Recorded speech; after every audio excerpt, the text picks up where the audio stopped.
Hello friends, welcome to my YouTube channel বা PG technology YouTube চ্যানেলে আপনাদের স্বাগত। এই যে কম্পিউটারটি রয়েছে আমি চালু করছি, দেখুন পাওয়ার অন করছি। এখানে দেখুন পাওয়ার বাটন প্রেস করলাম, এখানে দেখুন পাওয়ার এলইডি জ্বলছে,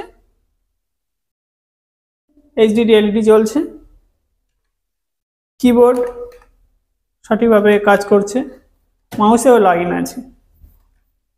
এলইডিতে দেখুন নো ডিসপ্লে। এখানে দেখুন আমি পাওয়ার সুইচ অফ করে আবার অন করছি, দেখুন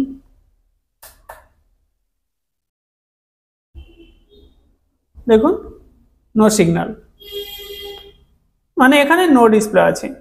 এখন এই নো ডিসপ্লে প্রবলেম যদি আসে হঠাৎ করে বাড়িতে, আপনার কম্পিউটার বা কোনো অফিসিয়াল হতে পারে, যদি এই ধরনের হঠাৎ করে কোনো সিপিইউ নো ডিসপ্লে দেখায়, তাহলে আপনি কিভাবে সলভ করতে পারেন। পাওয়ার সুইচ অফ করে দিচ্ছি।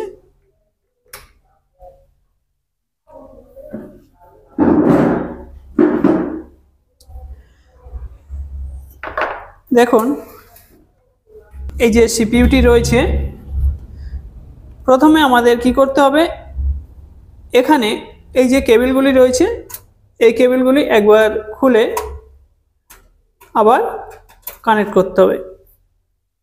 এই যে কানেক্টরগুলি রয়েছে, কানেক্টরগুলি একবার খুলে আবার কানেক্ট করতে হবে এভাবে।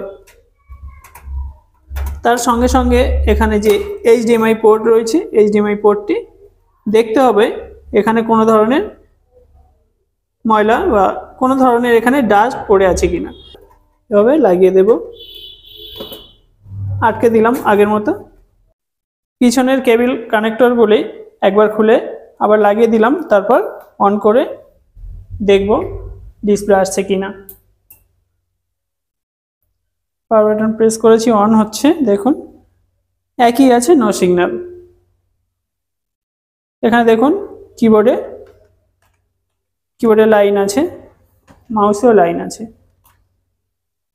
একবার দেখাচ্ছি পিছনে,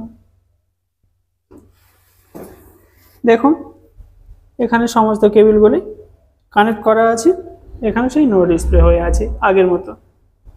এখানে আরও একবার অফ করছি, অন করছি, দেখুন নো সিগন্যাল। এরপর আমি এই সিপিইউ এর মধ্যে যে কাজগুলি করব, দেখুন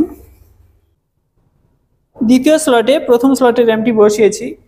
হ্যাঁ, আপনাদের মনে হতে পারে এই যে র্যামের যে পিনগুলি রয়েছে এগুলি একবার দিয়ে পরিষ্কার করে দেখলে ভালো হয়, কিন্তু এখানে এই যে র্যামগুলি রয়েছে নতুন র্যাম, এখানে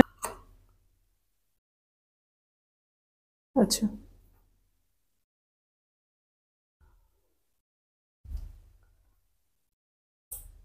চালু করছি।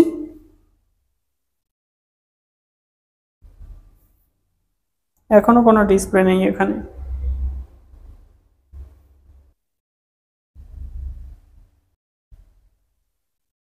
ডিসপ্লে এখনো আসেনি, অফ করে দিলাম। তাহলে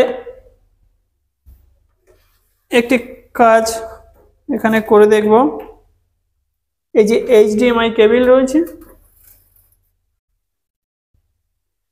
এইচডিএমআই কেবিলটি খুলে নেব, নিয়ে আমরা ভিজিএ কেবিল ব্যবহার করে দেখব ডিসপ্লে আসছে কিনা।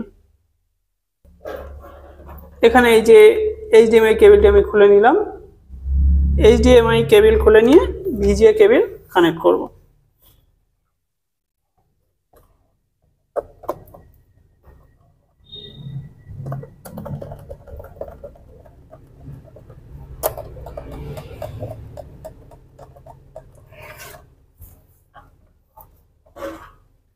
হয়ে গেছে, এইচডিএমআই কেবিল খোলা আছে। এখানেও ভিজিএ কেবিল কানেক্ট করে দেব। এইচডিএমআই কেবিল ছিল আমি খুলে দিয়েছি, এইচডিএমআই কেবিল এখান থেকে খুলে দেওয়ার পর ভিজিএ কেবিলটি যুক্ত করব।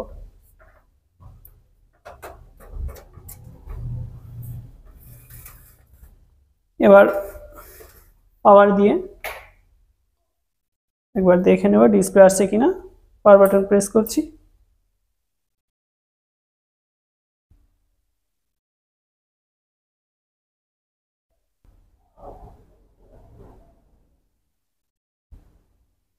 দেখুন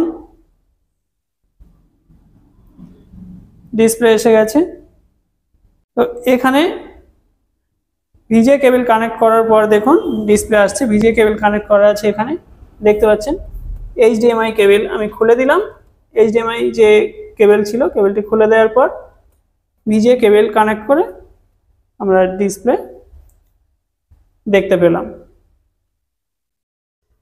এখন এই যে র্যামটি রয়েছে তাহলে এই র্যামটি যুক্ত করে দেখব যে এই র্যামটি সাপোর্ট নিচ্ছে কিনা, কারণ আগে তো দুটো র্যাম ছিল, একটা খুলে রেখে আমি একটা র্যাম দিয়ে এখন চালালাম। এই র্যামটিও নিচ্ছে কিনা সাপোর্ট দেখে নেব। একবার শাটডাউন করে চালু করব, শাটডাউন করে নিচ্ছি।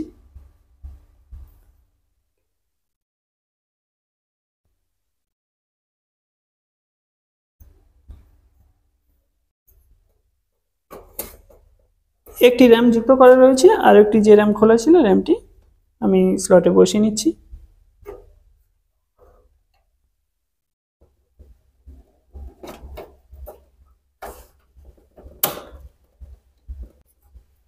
যুক্ত করে দিলাম, চালু করে দেখা যাক ডিসপ্লে আসে কিনা।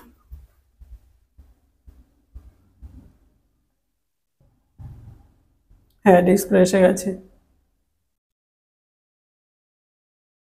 ডিসপ্লে এসে গেছে। আমরা এখানে দেখে নেব সঠিকভাবে দুটি র্যাম সাপোর্ট হলো কিনা দেখার জন্য। আরও একবার বলি, র্যাম সাপোর্ট হলো কিনা দেখার জন্য এই যে দিস পিসি এখানে ক্লিক করব, প্রপার্টিজ, এখানে 8 GB র্যাম শো করছে, 4 GB করে দুটি, টোটাল 8 GB, দুটি র্যাম সাপোর্ট নিয়েছে। এখানে যে প্রবলেমটি ধরতে পারলাম এইচডিএমআই কেবলের মধ্যে, এইচডিএমআই কেবলটি হতে পারে এইচডিএমআই কেবলটি চেঞ্জ করলে ডিসপ্লে এসে যাবে। অনেক সময় এইচডিএমআই কেবল চেঞ্জ করেও ডিসপ্লে আসে না, সেক্ষেত্রে এই ভিজে দিয়েই আপনাকে চালাতে হবে, অথবা মাদারবোর্ডের যে এইচডিএমআই পোর্ট রয়েছে একবার ক্লিন করে দেখতে হবে। তো এখানে আমরা এখন ভিজিএ কেবল দিয়ে কম্পিউটারটি চালাবো। ভিডিওটি ভালো লাগলে লাইক, কমেন্ট, শেয়ার করবেন এবং আমার চ্যানেলে নতুন হয়ে থাকলে চ্যানেলটি সাবস্ক্রাইব করে অল নোটিফিকেশন অন করে দেবেন। Thanks for watching.